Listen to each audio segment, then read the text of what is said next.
নমস্কার বন্ধুরা, সবাইকে আমার নতুন বছরের শুভেচ্ছা।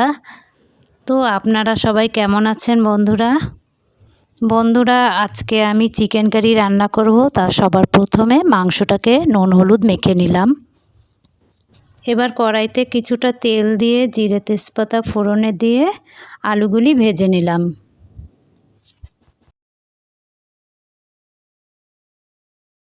তারপর আমি আলুর মধ্যে নুন হলুদ দিয়ে দিলাম।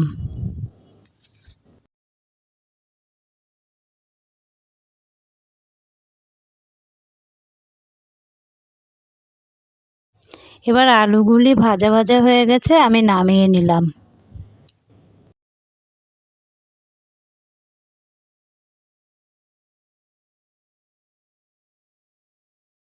এবার আমি কড়াইতে কিছুটা পেঁয়াজ টমেটো দিয়ে মাংসগুলি ঢেলে দিলাম।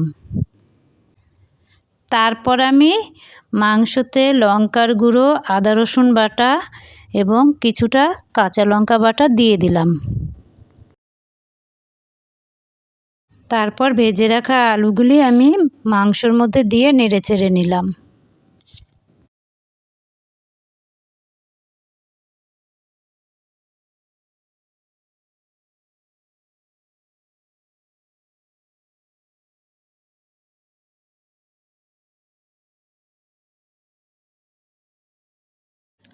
আলু এবং মাংস সমানে কষিয়ে এবার জল ঢেলে দিলাম।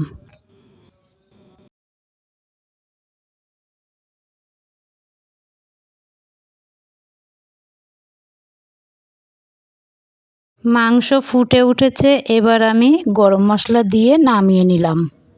মাংসটা একটু ঝাল ঝাল হয়েছিল, কিন্তু খেতে খুব সুন্দর হয়েছিল।